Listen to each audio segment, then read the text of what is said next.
Lee Hyun sat in the uncomfortable chair across from Director Park Min-ho's massive desk. The office walls were covered with maps of human space and pictures of successful diplomatic missions. Hyun wondered if his picture would ever join them or if he would simply disappear into the void like so many others before him. "You understand what we are asking of you," Director Park said, his voice heavy with concern. "This is not a normal mission. This is quite possibly a death sentence." Hyun nodded slowly. He had read the files 3 times already. The Kethran Empire was tearing itself apart in a civil war that had lasted 300 years. Their ships were moving closer to human space every month. Soon they would reach the outer colonies. When that happened, millions of human lives would be lost.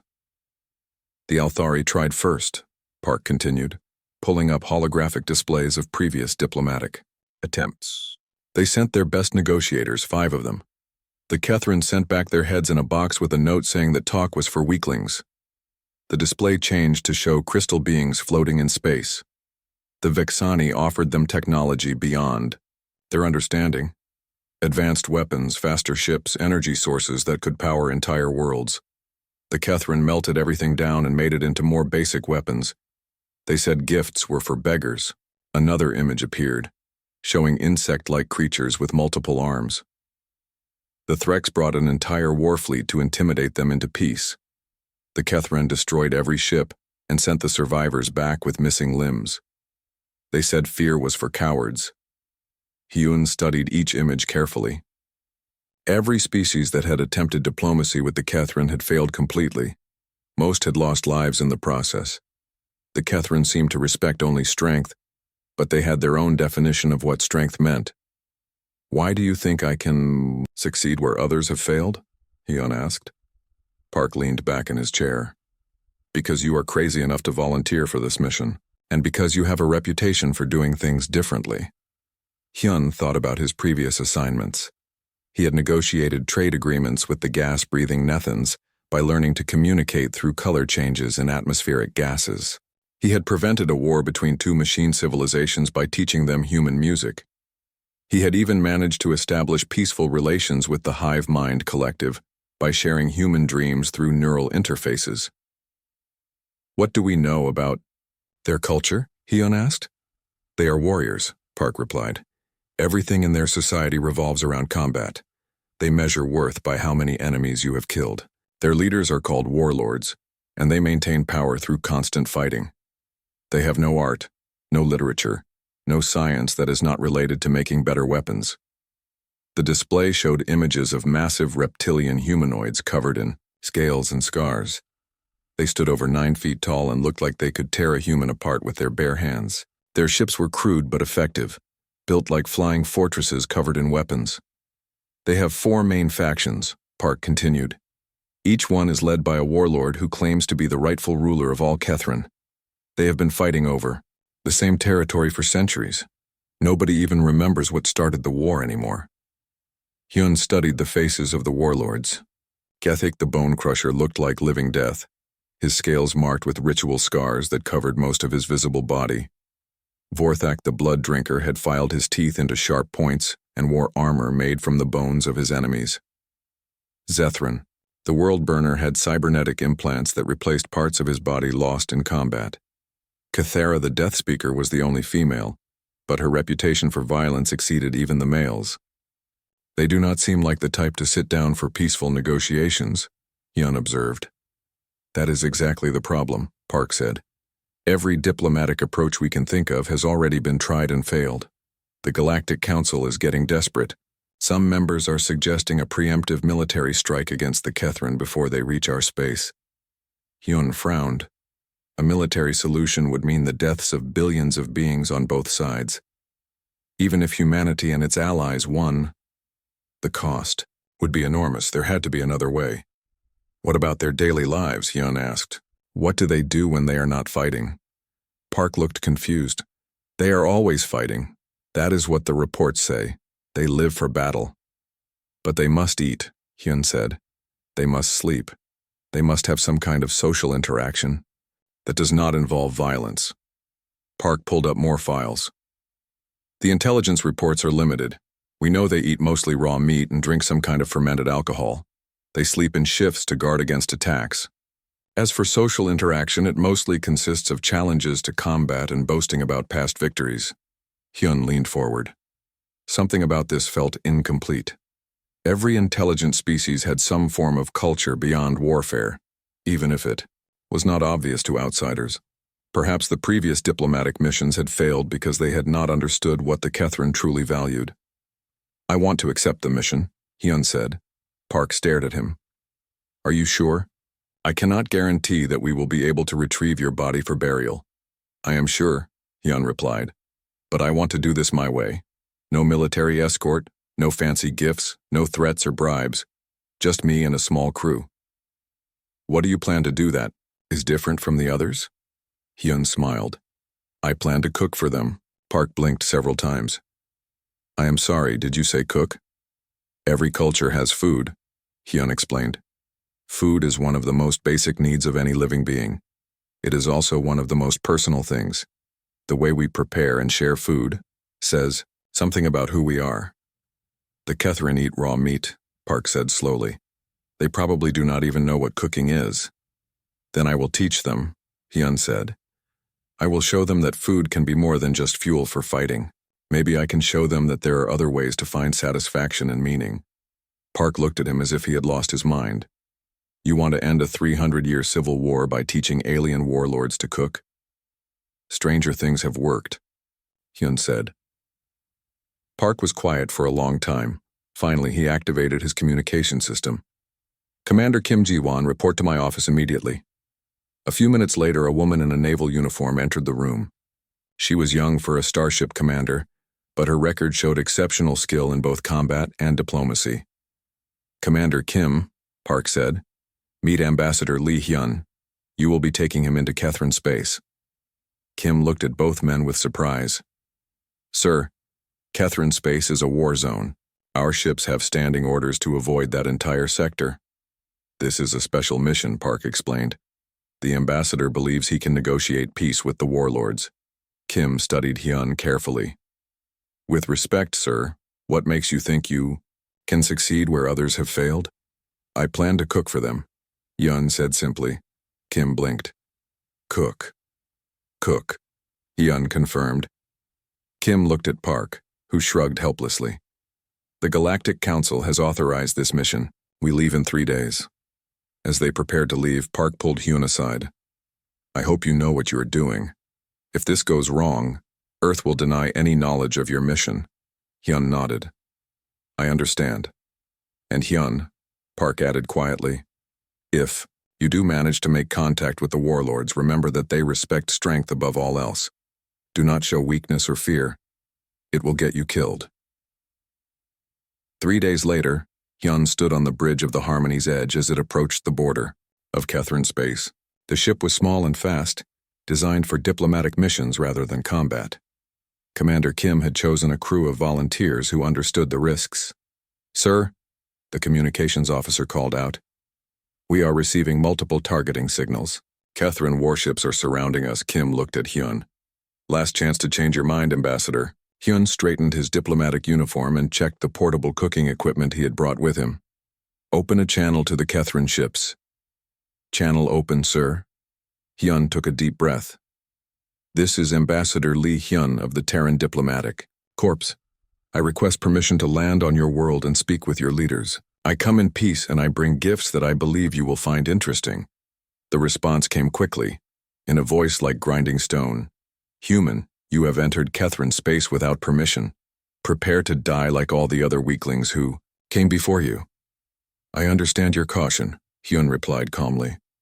But I am not like the others who came before me. I offer something no one has ever offered you before. I offer to share a meal with your warriors. There was a long pause. Finally, the Kethrin voice came back, sounding confused. Share a meal? What does this mean? Hyun smiled. It means I want to cook for you. The Kethrin escort ships surrounded the Harmony's edge like predators circling wounded prey. Their vessels were massive and ugly, covered in armor plating and weapon systems that looked like they had been welded on by someone who cared more about function than appearance. Each ship was easily 10 times larger than Hyun's diplomatic vessel. Commander Kim stood beside Hyun on the bridge, her hand resting on her sidearm. Ambassador, their weapons are locked onto us. One wrong move and will be space dust. Hyun nodded but remained calm. He had studied the intelligence reports carefully during the 3-day journey. The Kethrin respected directness and strength, but they were also curious about new things. His offer to cook had clearly confused them, which was exactly what he had hoped for. Take us to their flagship, Hyun instructed. And Commander, make sure your crew understands that we are guests, not prisoners. How we act in the next few hours will determine whether we live or die. The Kethrin flagship was called the Bone Crusher, named after its commander. As the Harmony's Edge docked with the massive warship, Hyun could see Kethrin warriors watching them through the viewports. They were even larger than the intelligence reports had suggested, standing over 9 feet tall with thick scales that looked like natural armor.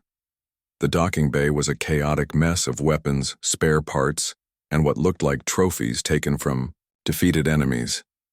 The air was thick with the smell of oil, metal, and something else that Hyun could not identify. It was not pleasant. A group of Kethrin warriors was waiting for them, armed with weapons that looked like they could punch holes through starship hulls. Their leader was a massive creature with cybernetic implants replacing his left arm and eye. Scars covered his visible scales like a map of countless battles. I am War Captain Nethok, the leader growled in broken but understandable human language. You will come with us. The Warlords want to see the crazy human who talks about cooking. Hyun followed the warriors through corridors that looked more like the inside of a fortress than a starship. The walls were covered with weapons and battle trophies. Other Kethrin they passed stopped what they were doing to stare at the small human walking among giants. The throne room was exactly what Hyun had expected from the intelligence reports. It was large enough to hold hundreds of warriors, with a high ceiling decorated with the skulls of defeated enemies. 4 massive chairs sat at the front of the room, each one occupied by a warlord. Gethak the Bone Crusher sat in the center chair. He was enormous even by Kethrin standards, his scales so covered with ritual scars that it was hard to see their original color. His eyes glowed with an intelligence that surprised Hyun. This was not just a mindless brute, but a cunning leader who had survived centuries of warfare. To his right sat Vorthak, the blood drinker, whose filed teeth gleamed in the dim light. His armor was made from the bones of his enemies, polished to a shine that reflected the room's torches. He leaned forward as Hyun approached, like a predator ready to strike. Zethrin the World Burner occupied the 3rd chair. Half of his face had been replaced with cybernetic implants, giving him a mechanical appearance that was somehow more frightening than his natural features. His remaining eye studied Hyun with cold calculation. The 4th warlord was Cathara, the Death Speaker, the only female among the leaders. She was smaller than the males but radiated a dangerous energy that made Hyun's survival instincts scream warnings. Her claws were painted black, and her scales had been tattooed with symbols that probably represented her victories. So, Gethak rumbled, his voice like distant thunder, you are the human who wants to cook for us. Do you know what happened to the last diplomats who came here? Yes, Hyun replied, keeping his voice steady. The Althari negotiators were killed, and their heads were sent back to their people.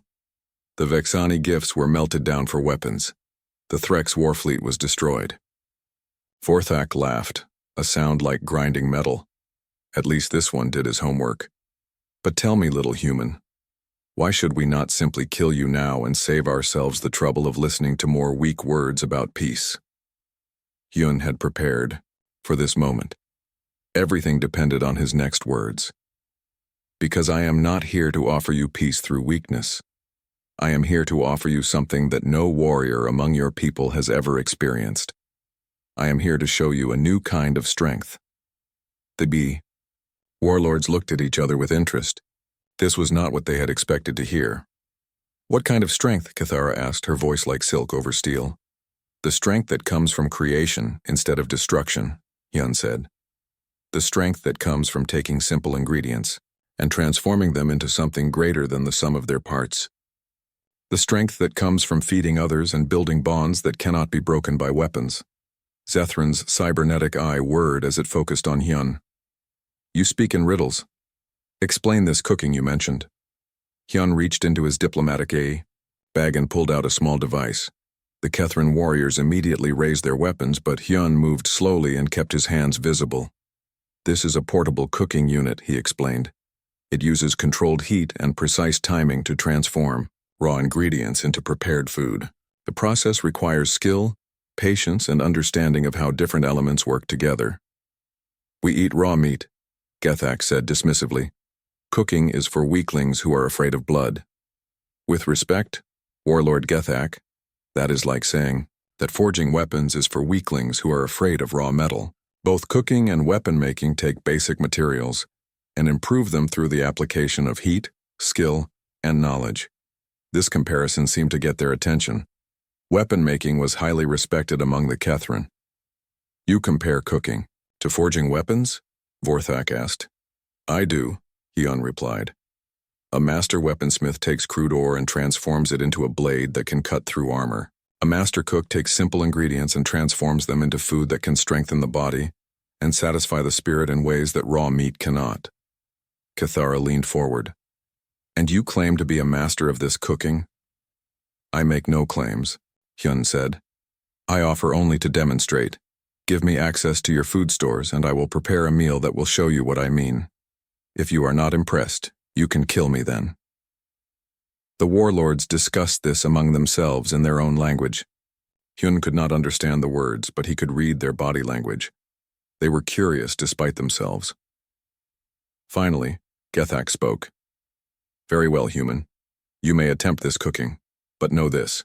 We have eaten the hearts of our enemies and drunk their blood. We have consumed the flesh of creatures that would terrify lesser beings. If your food does not impress us, your death will not be quick. I understand, Hyun said.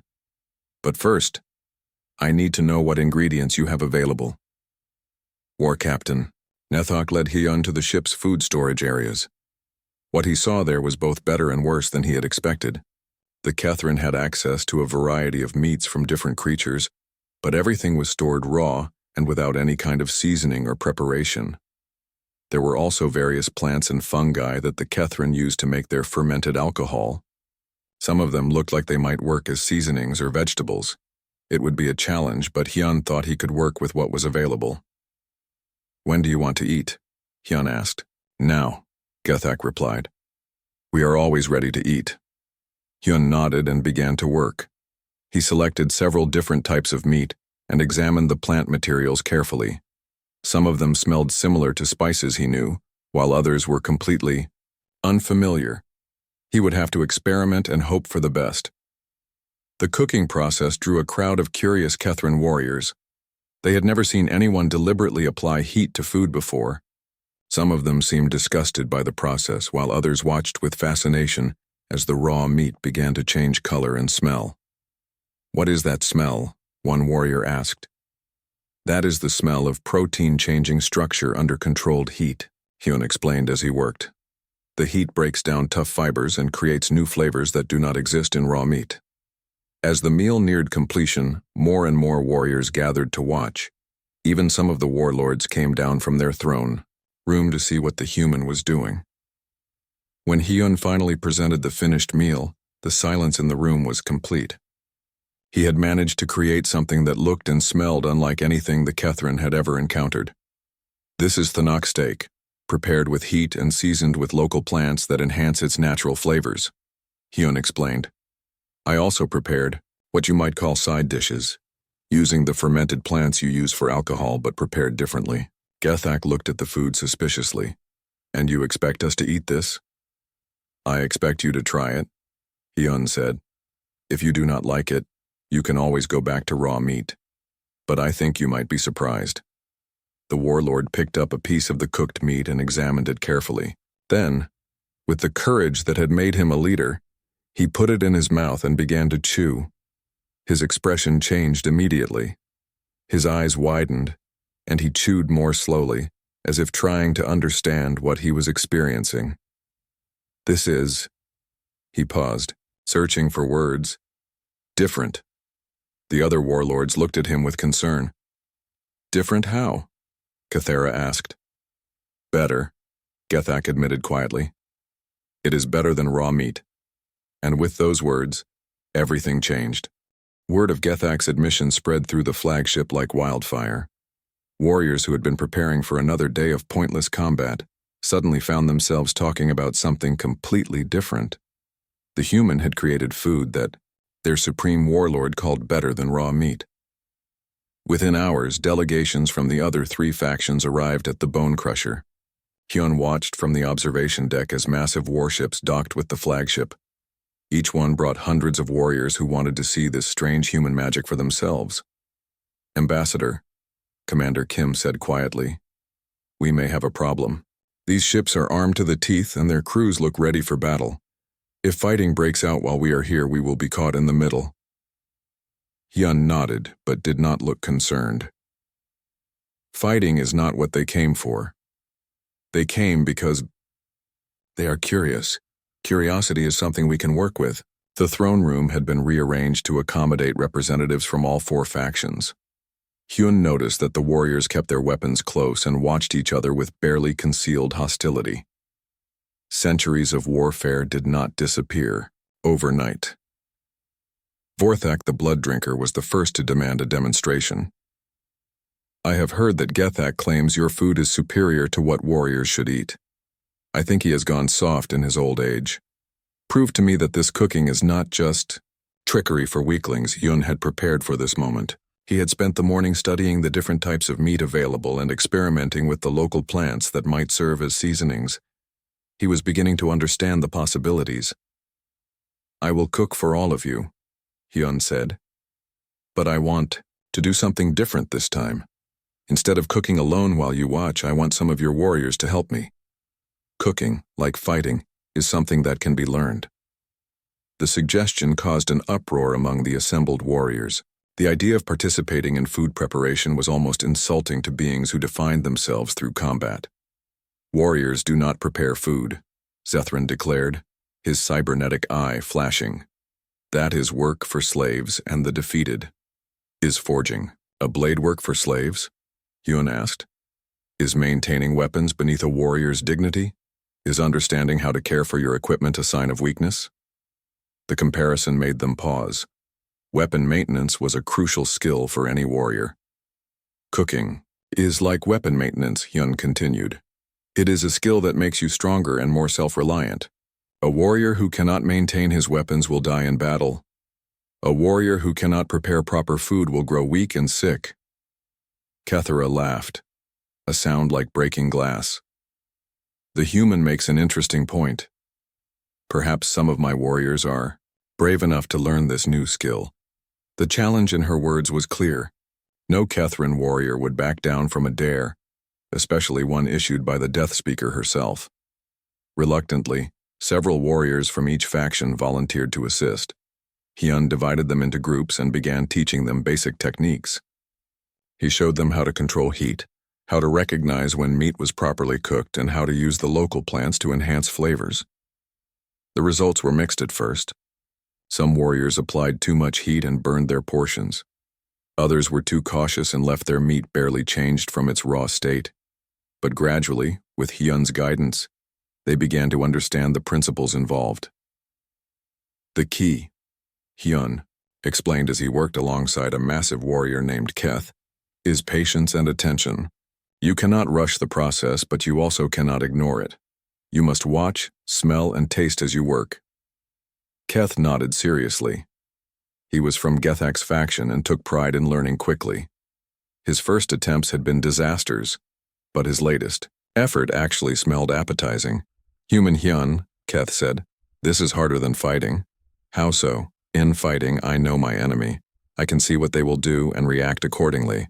But this cooking, the food, does not fight back. It just changes, and I must learn to understand the changes without being able to defeat them. Hyun smiled. That is very wise, Keth. You are learning to create instead of destroy. It requires different skills, but they are no less important. As the cooking session progressed, something unexpected began to happen. Warriors from different factions found themselves working side by side, sharing techniques and helping each other avoid mistakes. The natural competitiveness that usually led to combat was being channeled into friendly rivalry over who could prepare the best food. "My Thanak is better seasoned than yours," a warrior from Vorthak's faction declared to one from Zethran's group. "Prove it," came the reply. "We will let the Warlords judge." This led to an informal competition with warriors from all four factions presenting their creations to the Warlords. Hyun watched with satisfaction as ancient enemies found themselves laughing together over burned meat and over-seasoned vegetables. The real breakthrough came when Kethara approached Hyun directly. "Human, I want to try this cooking myself." The throne room fell silent. The Death Speaker was the most feared warrior in the Kethran Empire. If she was willing to participate in food preparation, it meant the activity had gained a level of respectability that surprised everyone. Hyun bowed respectfully. "I would be honored to teach you, Warlord Kethara." Working with Kethara was like training a natural predator to perform delicate surgery. Her movements were precise and controlled, honed by years of combat. But she had to learn to apply that precision to a completely different task. "Your knife work is excellent," Hyun observed as she sliced vegetables with mechanical accuracy. "You have very steady hands." "I have killed over 3,000 enemies in personal combat," Kethara replied matter-of-factly. "Steady hands are required for clean kills." "The same steadiness that makes you deadly in battle makes you skilled at cooking," Hyun said. "Both require control, timing, and understanding of your tools." As Kethara worked, other warlords began to take notice. If the Death Speaker was participating, perhaps this cooking was not beneath their dignity after all. Gethak was the next to join in. His massive hands seemed too large for delicate work, but he approached the task with the same determination that had made him supreme among the warlords. His attempts were crude, but showed genuine effort. "This is frustrating," he admitted, as his first attempt at seasoning resulted in meat that was far too salty. "In battle, if something does not work, I hit it harder, but hitting food does not improve it." "No," Hyun agreed, "but learning from mistakes does. Try using less seasoning this time." Vorthak and Zethran eventually joined in as well, not wanting to be seen as less brave than their rivals. Soon all four warlords were working alongside their warriors, learning techniques that had never existed in their culture. The meal that resulted from this group effort was unlike anything in Kethran history. Instead of warriors eating alone or in small groups from their own factions, hundreds of beings from all four sides sat together sharing food they had prepared together. "This is strange," observed a warrior from Zethran's faction. "I am eating food prepared by my enemies, and they are eating mine." "Are we still enemies if we cook together?" asked another. It was a good question, and one that had no easy answer according to traditional Kethran thinking. As the meal progressed, conversations began to flow between warriors who had been trying to kill each other just days before. They compared techniques, shared stories about their cooking disasters, and discovered that they had more in common than they had ever realized. "You know," Gethak said to Vorthak as they sat near each other for the first time in decades, "your warriors show skill at this cooking. I had not expected that." "Your warriors are not without talent either," Vorthak replied. "That one, Keth, has natural ability." It was the first civil conversation between the two warlords in over 50 years. Hyun watched all of this with satisfaction. The food had been the catalyst, but what was really happening was the rediscovery of their shared identity as Kethran. Underneath the factional divisions, they were all members of the same species, with similar needs and desires. "Human Hyun," Kethara said, approaching him as the meal wound down. "This cooking has created something unexpected. My warriors are talking with their former enemies as if they were clan brothers." "Food has that power," Hyun replied. "When people share a meal, especially one they have prepared together, they remember that they are all living beings with the same basic needs. It is hard to hate someone after you have cooked with them." "Is this why you came here?" she asked. "To make us remember our common nature." "I came here to prevent a war between your people and mine," Hyun said honestly.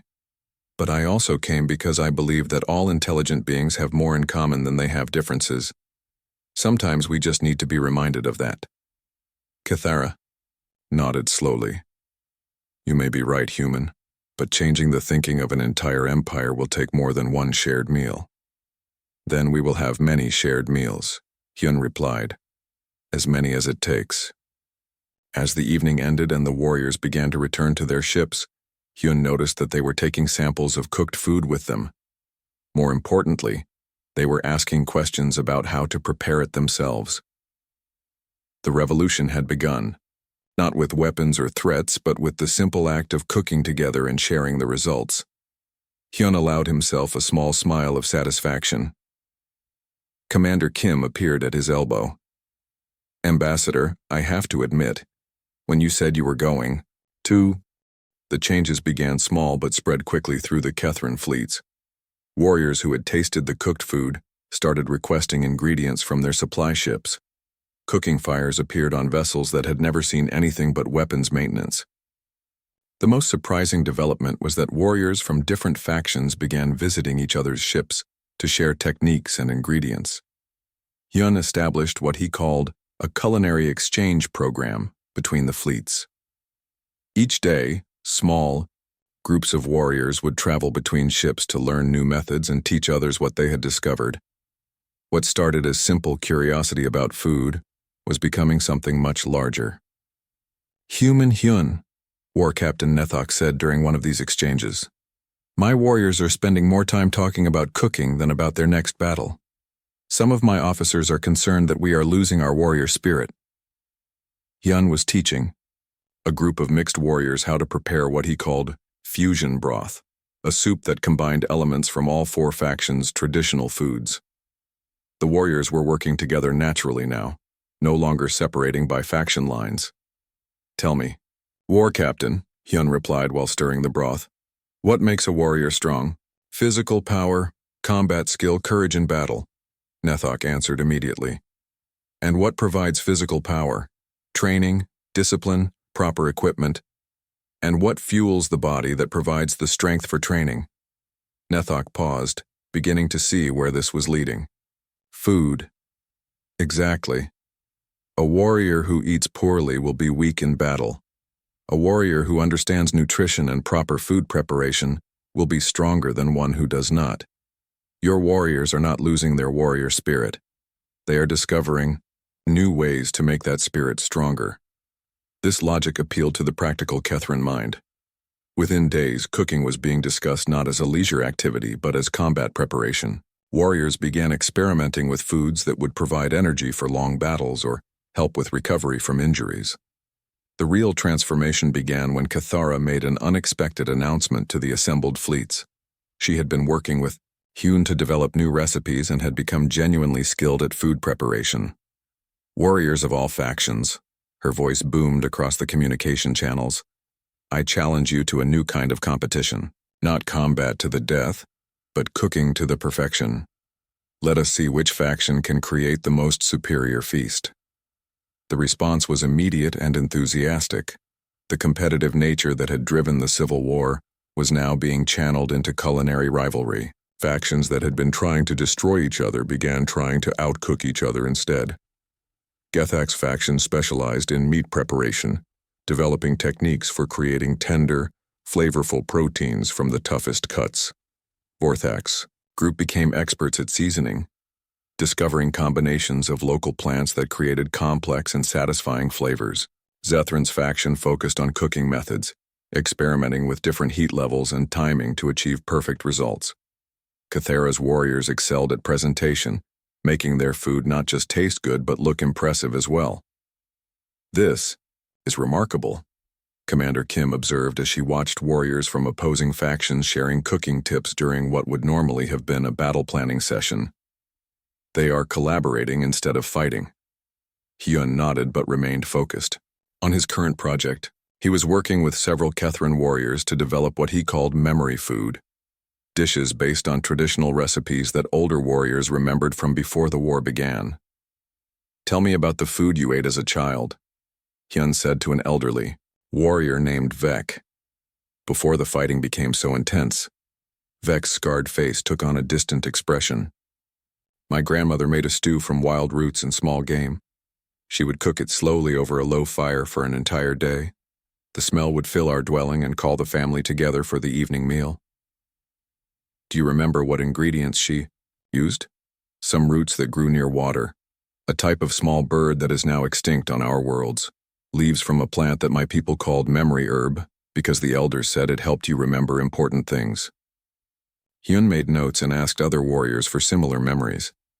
What he discovered was that the Kethran had once had a rich food culture that had been abandoned during the Long War. Families had scattered, traditional knowledge had been lost, and survival had become more important than maintaining cultural practices. We could recreate some of these dishes using available ingredients, Hyun suggested.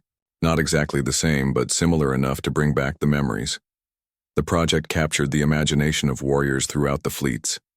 Suddenly, beings who had not spoken of their childhood in decades were sharing family recipes and food, memories. Cooking sessions became storytelling sessions as warriors worked together to reconstruct dishes from happier times. My mother made sweet cakes for celebration days. One warrior shared while kneading dough made from processed grains. She would shape them like the animals we honored and decorate them with colored plant juices. My father was known throughout our region for his skill with spiced meat, said another. He had a secret blend of seasonings that he promised to teach me when I became old enough. But the war came before I could learn. These stories had a profound effect on the warriors. They began to remember what they had been fighting to protect rather than just what they were fighting against. The abstract concept of homeland became personal again as they recalled specific meals, family gatherings, and traditions that had been lost. The breakthrough moment came when a young warrior from Zethran's faction successfully recreated his great-grandfather's feast bread.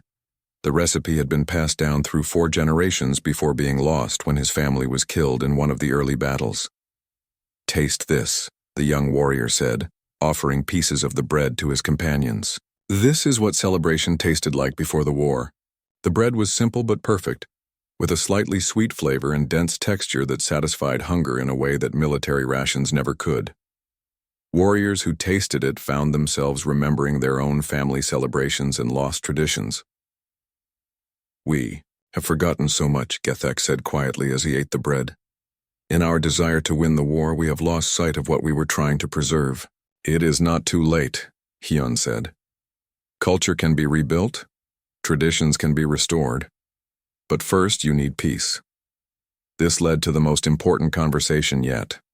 The warlords were meeting privately with Hyun, discussing something that had been unthinkable just weeks before, the possibility of ending the war. "How do we know that peace will not make us soft?" Vorthak asked. "Our strength has always come from conflict." "Look at your warriors now," Hyun replied. "Are they softer than they were before? Or are they stronger because they have learned new skills and rediscovered their cultural identity?" It was true. The warriors were more disciplined, more focused, and more cooperative than they had been in years. The cooking competitions had maintained their competitive spirit while channeling it in a constructive direction. "But what about our ancient grievances?" Zethran asked. "The reasons for this war have not disappeared." "What are those reasons?" Hyun asked. The question created an uncomfortable silence. The truth was that none of them could clearly explain why the war had started. It had something to do with territorial disputes, insults to honor, and competing claims to leadership, but the specific details had been lost over the centuries. "We fight because we have always fought," Cathara said finally. "It is what we know." "But now you know something else," Hyun pointed out. "You know how to create together instead of just destroying each other. You know how to share instead of just taking. You know how to preserve your culture instead of just defending it." The warlords looked at each other with expressions that none of them had worn in decades, uncertainty mixed with hope. "If we were to consider peace," Gethek said, carefully, "what would that look like? We cannot simply return to the way things were before. Too much has happened." "No," Hyun agreed. "But you could create something new. A united Kethran empire based on cooperation instead of conquest. Imagine what your people could achieve if all this energy that goes into fighting each other was directed toward building something great. A council of warlords instead of competing warlords, Vorthak mused. Interesting. Decision-making through discussion instead of combat, Zethrin added. It would be completely different from anything we have ever tried. Different does not mean weak, Cathera said. We have learned that already. Different can mean stronger. The meeting broke up. Hyun felt optimistic for the first time since arriving in Kithrin space. The impossible was starting to seem merely difficult, but that optimism was tested the next morning when alarms began blaring throughout the fleet. A group of younger warriors, led by Gethak's own son Vorthek, had rejected the peace talks and were planning to assassinate Hyun. They say that you have poisoned our leaders with weak human ideas, War Captain Nethok reported grimly. They believe that killing you will restore our warrior honor and restart the proper war. Hyun looked out at the assembled fleets, knowing that within hours everything he had worked for could be destroyed by warriors who saw cooperation as betrayal and peace as surrender. How many warriors support them? He asked. Perhaps 100 from each faction. Not many. The assassination attempt was planned for the grand feast that was meant to celebrate the preliminary peace agreements. Hyun had spent weeks working with warriors from all 4 factions to prepare the largest meal in Kethrin history. Over 2,000 warriors were expected to attend, representing every ship in the combined fleets. We could cancel the feast, Commander Kim suggested during an emergency meeting in Hyun's quarters. Move you to a secure location until this threat passes. No, Hyun replied firmly. Canceling would prove their point that peace makes us weak and afraid. Besides, this feast represents everything we have accomplished. These young warriors need to see that cooperation is not surrender.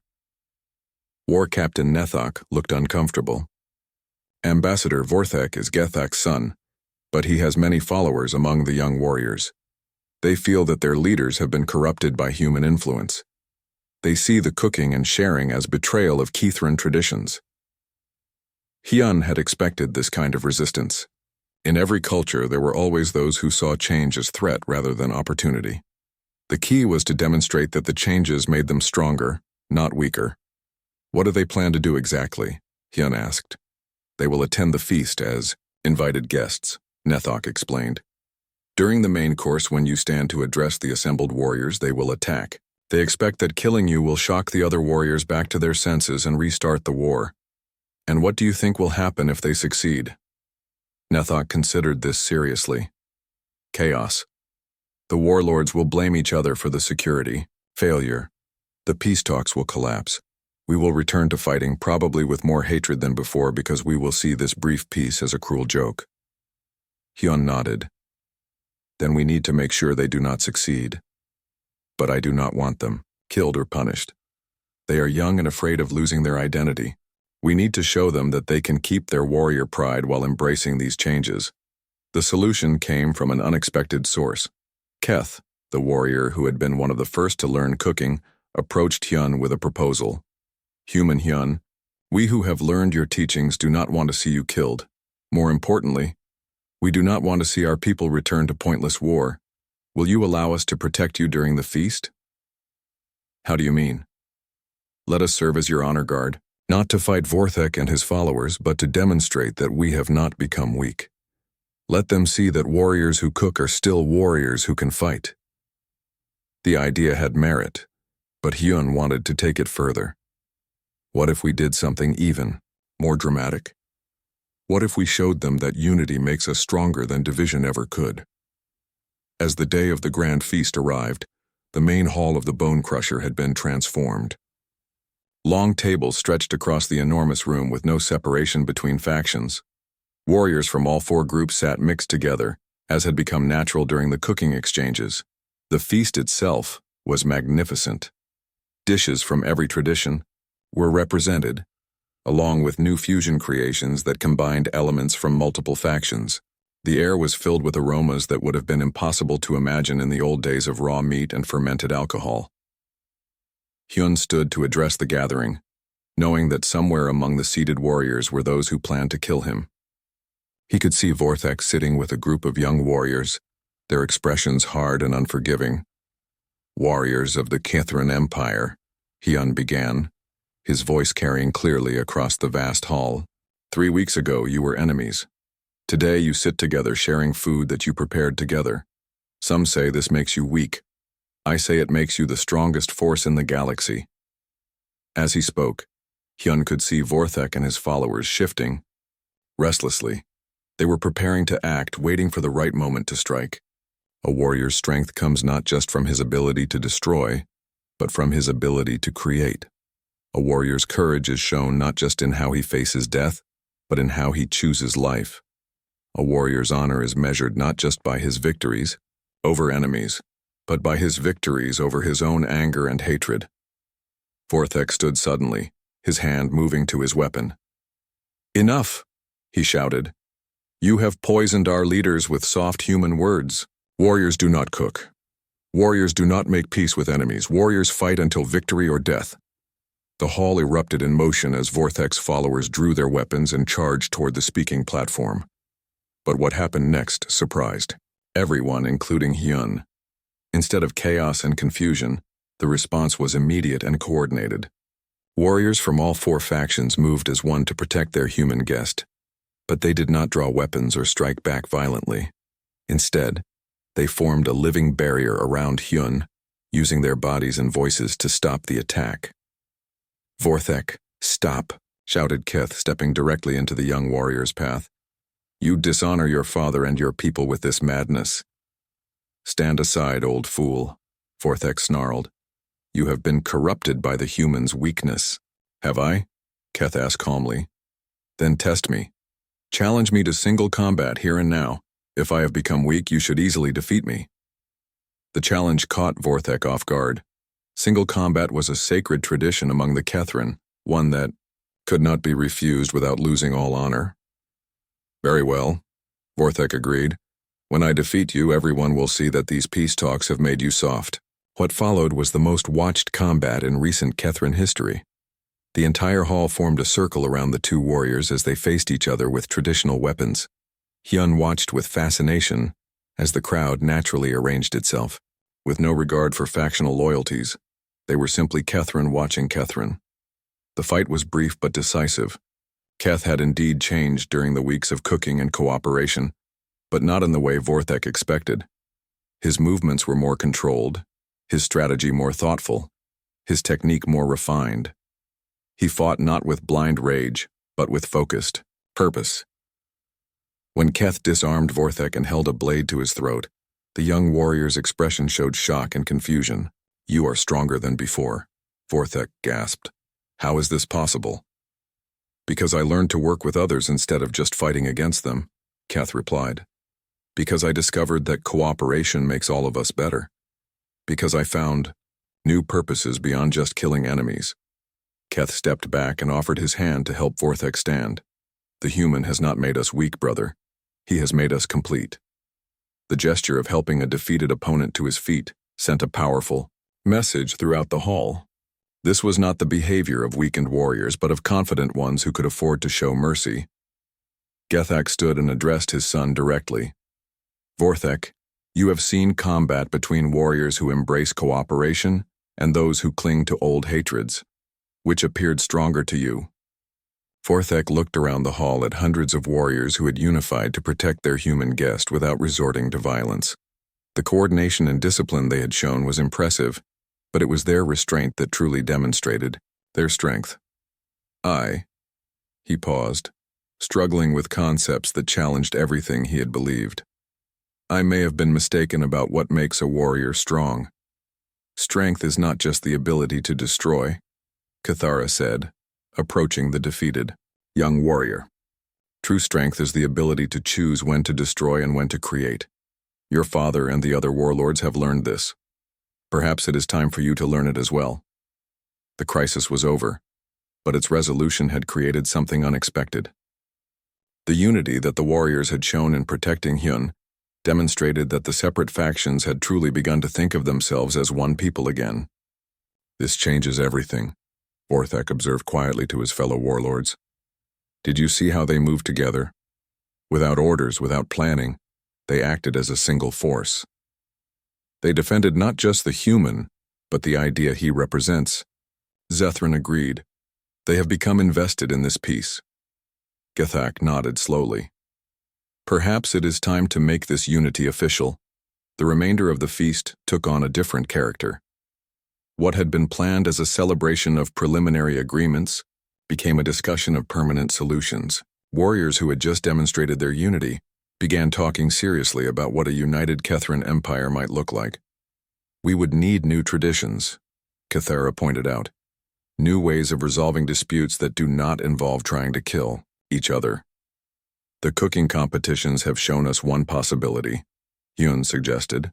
Instead of settling arguments through combat, you could settle them through contests of skill, creativity, and cooperation. Combat serves a purpose in our culture, Gethak said thoughtfully. It tests courage, skill, and determination. But perhaps there are other ways to test these qualities. What if major decisions were made by councils that included representatives from all regions? Vorthak proposed. And what if those councils met over shared meals as we have been doing? The ideas flowed freely as warriors who had never imagined alternatives to warfare began designing a new form of government. The conversation continued long into the night, with hundreds of voices contributing suggestions and refinements. We will need laws, one warrior pointed out.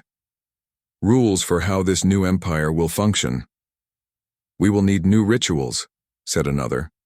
Ways to honor our warrior heritage while embracing our new identity. We will need new stories, added a third. Tales that celebrate cooperation as much as conquest. 6 months later, Lee Hyun stood in the newly constructed council chamber on the Kethran homeworld. The building itself was a symbol of the changes that had swept through the empire, instead of the fortress-like structures that had dominated Kethran architecture. The council chamber was designed around a massive central kitchen and dining hall, where all official business was conducted. The Harmony Accords had been signed 3 months earlier, officially ending the civil war that had raged for 3 centuries. But the document was just paper and digital files. The real change was visible in the daily life of the Kethran people. Ambassador Hyun, Gethak called as he entered the chamber. The former warlord now held the title of Supreme Chancellor, elected by representatives from all regions of the empire. Are you ready for today's session?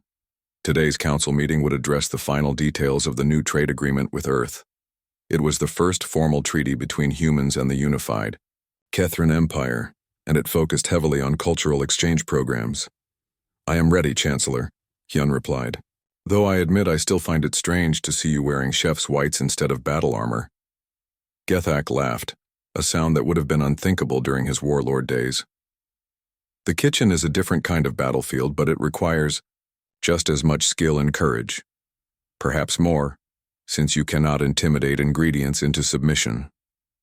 The other former warlords entered the chamber, each now holding important positions in the new government. Vorthak served as Minister of Cultural Affairs, responsible for preserving and reviving Kethran traditions.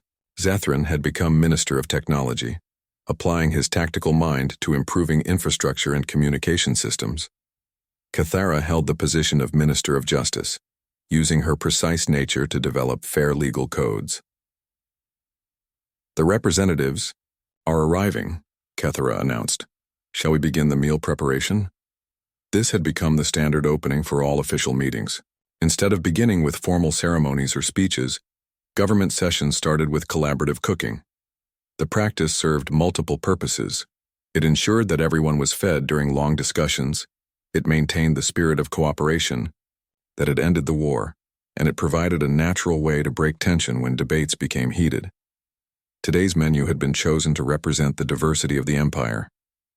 Each region contributed ingredients and techniques, creating a feast that no single faction could have produced alone. Hyun worked alongside ministers and representatives, chopping vegetables and seasoning meats while discussing policy details. The Earth delegation is particularly interested in our fermentation techniques, Vorthak reported while stirring a large pot of soup. Apparently, human food scientists believe our methods could improve their own preservation processes. And we are eager to learn more about their hydroponic systems, Zethran added. Growing fresh food during long space voyages would greatly improve the health of our exploration crews. The conversation flowed naturally from cooking to commerce to culture. Hyun had learned that this informal approach to diplomacy often achieved more than formal negotiations in sterile conference rooms. A young Catherine approached Hyun carrying a tray of perfectly prepared appetizers. It was Vorthek, Gethak's son, who had tried to assassinate Hyun 6 months earlier. Now he served as an assistant chef in the council chamber, learning both cooking and governance. "Ambassador," Vorthek said respectfully, "I have prepared the fusion appetizers you taught me. I hope they meet your standards." Hyun tasted one of the small portions. It was excellent. A perfect blend of traditional Catherine flavors with cooking techniques adapted from human cuisine. "Outstanding work, Vorthek. You have real talent for this." The young warrior beamed with pride. His transformation from would-be assassin to dedicated cook represented the broader changes happening throughout Catherine society. The warrior culture remained strong, but it had expanded to include new definitions of honor and achievement. The Earth delegation should arrive soon, Commander Kim announced as she entered the chamber. She had been promoted to admiral and now served as the primary liaison between Earth and the Catherine Empire. They are very excited about today's cultural exchange ceremony. The ceremony would officially establish the Interspecies Culinary Academy, a joint project between human and Catherine educators. Students from both species would learn each other's food traditions while studying diplomacy, cultural understanding, and conflict resolution. "It seems strange that we are teaching cooking to diplomats," Admiral Kim observed. "But after seeing what you accomplished here, our diplomatic corps is convinced that culinary skills should be part of standard training." Hyun nodded while adding final seasonings to a sauce he had been preparing. "Food is one of the most fundamental aspects of any culture. Understanding how a people feed themselves teaches you about their values, their history, and their daily concerns. Plus, it is very difficult to maintain hostility towards someone who has cooked a good meal for you." As the meal neared completion, representatives from across the Catherine Empire gathered in the dining hall. The sight would have been impossible to imagine a year earlier. Warriors from formerly opposing factions sitting together, sharing food and discussing policy without weapons in sight. The transformation had not been without challenges. There had been several attempts by extremist groups to restart the fighting, food shortages when supply chains were disrupted during the transition, and cultural conflicts as different regions tried to establish new relationships. But each crisis had been met with cooperation rather than violence, and the Empire had emerged stronger each time. "The crime rates on our worlds have dropped dramatically," Cathera reported during the meal. "When people have constructive outlets for their competitive energy, they are less likely to engage in destructive behavior. Our agricultural output has increased as well," another representative added. "The cooking techniques have made our warriors more interested in food quality, which has driven improvements in farming and food production. And our cultural renaissance continues," Vorthak said proudly. "We have recovered over 200 traditional recipes that were thought to be lost forever. More importantly, we are creating new traditions that reflect our unified identity." The reports painted a picture of a civilization that was thriving rather than just surviving. The energy that had been consumed by warfare for centuries was now being channeled into rebuilding and improving their society. When the Earth delegation arrived, they were greeted with a feast that showcased the best of both cultures. Human dishes prepared with Catherine ingredients sat alongside traditional Catherine foods enhanced with human techniques. The fusion cuisine had become a symbol of the partnership between the two species. "This is remarkable," said Ambassador Chen, the lead representative from Earth. "Our reports indicated that the Catherine were a purely militaristic society. This level of cultural sophistication was completely unexpected." "The potential was always there," Hyun explained. "It just needed the right circumstances to emerge. When people feel secure and valued, they naturally begin to create rather than destroy." The signing ceremony for the Cultural Exchange Agreement took place in the kitchen itself, with representatives from both species continuing to cook while they finalized the details. The informal atmosphere made the negotiations flow smoothly. and several additional agreements were reached that had not been part of the original agenda. We would like to establish exchange programs for our military academies as well, Chancellor Gethak proposed. Our warriors could learn human tactical flexibility, while your soldiers could benefit from our discipline and physical conditioning. And perhaps joint exploration missions, Admiral Kim suggested. Kethran warriors and human scientists working together to map new regions of space. As the ceremony concluded, Hyun reflected on how far they had all come. The desperate mission that had seemed like certain suicide had become the foundation for a partnership that would benefit both species for generations. Ambassador Hyun, Vorthek approached him as the festivities wound down. May I ask you something? Of course. When you first came to us, did you really believe that cooking could end our war? Hyun considered the question carefully. I believed that anything was worth trying to prevent the deaths of millions of beings, but did I know it would work? No. I just knew that all previous approaches had failed, so we needed to try something completely different. And if it had failed, then at least we would have shared some good meals before the end, Hyun said with a smile. There are worse ways to spend your final days than cooking with interesting people, Vorthek laughed. You humans have a strange way of looking at things. But perhaps that strangeness is exactly what we needed as Hyun prepared to return to Earth for his next assignment. He looked around the council chamber one final time. Kethran representatives were still cooking and eating together. Their children were learning recipes from each other's cultures, and their ships were carrying samples of fusion cuisine to distant worlds.